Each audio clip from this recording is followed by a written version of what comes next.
Janalakshmi is, in its current form, is about 7 years old. We are a one-stop shop for most of the financial needs that our customers have. We are in about 60 odd cities in India. This year we'll cover about 2.5 million customers. We offer a basic credit product, which is the group loan, but we wrap a range of other things around it.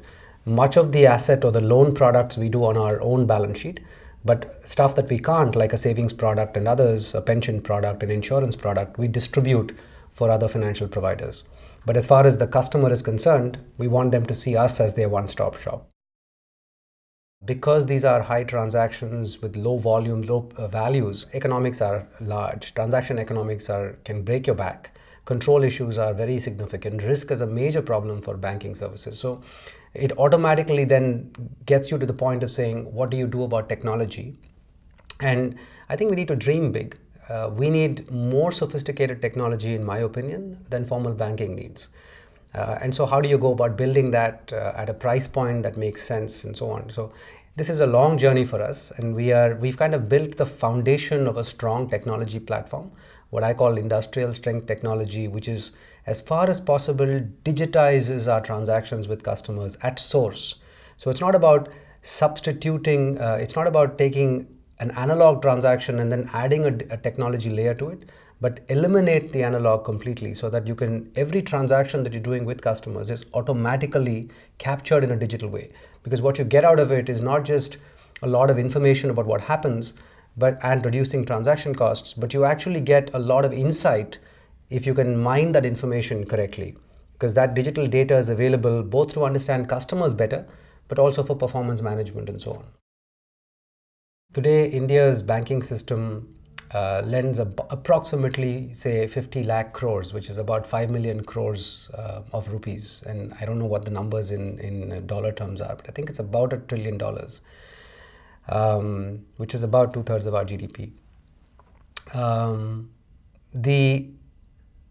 By all estimates, the sector that's not being covered by the banking system is order of magnitude the same, which is not there on the balance sheets of the banking system. So that's underground. That's being serviced through a variety of different means. Now, if you look at that number and then you say, where is the microfinance sector? Collectively, we are about 20,000 crores. So we're not even scratching the surface. And there's a whole range of things that we need to do, because what are we providing here? There is a single product, which is a group loan to a group of 5 people.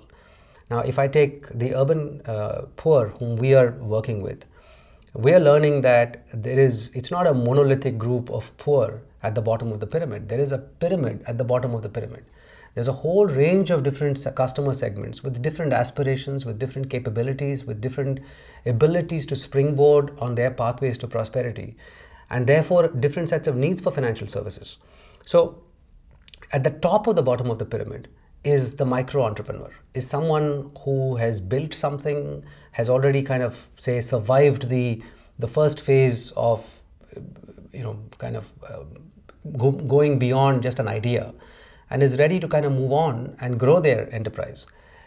The data in India shows that over 25 million such enterprises exist, and over 90% of them don't have access to the banking system. Now, none of that is being serviced by the microfinance sector. And all of that is in that other white space outside the 20,000 crores. So we're just scratching the surface. But unfortunately, you can't do justice to the needs if you can operate only on a loan kind of a transaction. So that opens up the question to say, what else can you do? It's not just about inside the organization, but in terms of the regulatory climate, in terms of forging partnerships, and so on and so forth. The challenge of running a credible institution is fairly significant. And I'm talking about a plain old version 1.0 MFI, which is to take a group loan and to do that well, and to distribute that well and get the money back on time, and to do that and scale that program so that your operating costs come down and so on, and be able to say we can do this in a sustainable way and return some money to investors. Doing that is a complicated problem. Now, when one gets consumed by doing that, you lose sight of the customer, because the operational mechanics of running that makes the organization very inside out, which is all the technology, the instrumentalities, the metrics, how much is it costing us? What's the minimum scale we need to have for a branch? How do you size the branch? What's the feet on street organization? All of the words I'm using are inside out words. And, the danger is that you get caught up on the inside out worldview. And what we've learned over the years, and you have to force yourself to do this every day, is to say, this is great, but all that we've done with this group loan is earn the right to be relevant in the life of the customer. We're not even relevant yet. We're just beginning the journey to be relevant, because what we've shown to the customer when we're lending to them is that, we're willing to do something to help them on their journey. That's all it is.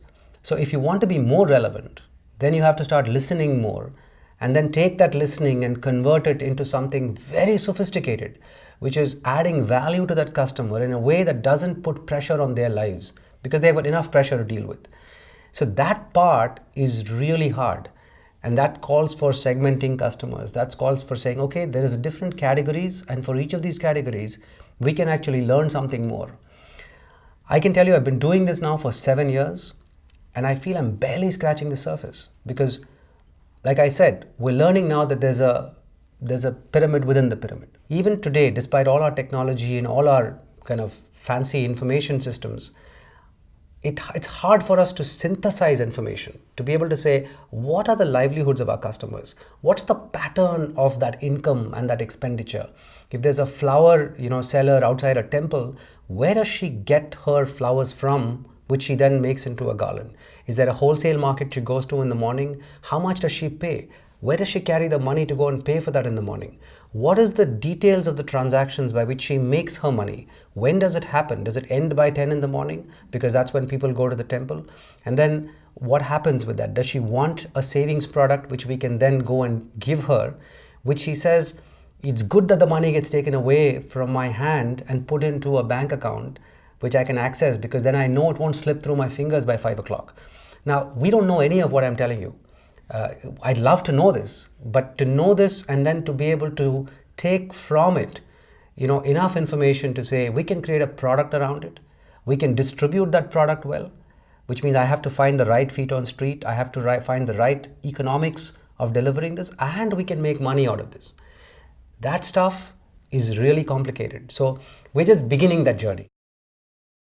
Human capital is a huge challenge. How do you get the kind of people, get them oriented to what this is about without losing a sense of purpose, without losing a sense of vision and values about what the enterprise is about? And there are multiple issues there, because the nature of what we do means that most of the talent, 75% of our people don't have college degrees of our staff. And that's the way it should be, because they reflect the customers whom we want to service. The danger is that these become parallel universes. So we need to allow people who are coming in on the street, who don't have that college degree to start, but who are incredibly talented. So you must give them credibly the signals to say, you may not have a degree today, but there's a path for you to ascend in the organization based purely on performance. And along the way, if you want to equip yourself with new tools like a degree or additional training or an exposure, the institution has an obligation and is committed to supporting you, which means that the leadership group, which is actually doing the complex stuff, is a porous membrane which allows talent to come in. And it's easy to talk about, it's very hard to do. And pulling this kind of a balancing act between the kind of talent that we acquire for the most part on the field and the kind of talent you need at the leadership level is a very, very significant challenge to do on scale. It's easy to do it in small numbers, but if you want to do, I believe that if we truly want to make a dent to financial inclusion, we need to build institutions of the tens of billions of dollars. We shouldn't be talking about small ticket transactions anymore. I think we owe it to ourselves and the size of the visions and the needs of this mass of people, that we've had enough of small transactions. We've had enough of 100 million and 200 million and 300 million. We need to build big institutions, and to do that you need to be able to solve these kinds of problems.